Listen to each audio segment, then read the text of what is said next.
A 10-car train took 9 minutes to travel between two stations that are 3 miles apart. Time है 9 minute का और distance है 3 miles का.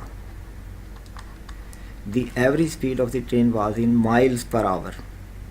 तो हम ये डी तो हमें ऑलरेडी माइल में दिया गया है, टाइम को हम आवर्स में तब्दील कर लेते हैं. टी इज़ इक्वल टू 9/60 और ये 3/20 बनता है. अब हमने स्पीड बतानी है. Speed is equal to distance over time 3 divided by 3/20 और ये हो गया 3 मल्टीप्लाइड बाय 20/3 कैंसिल हो गया. तो ये आंसर आता है आपके पास 20 जो कि ऑप्शन बी है. इसलिए इस क्वेश्चन का करेक्ट आंसर है ऑप्शन बी.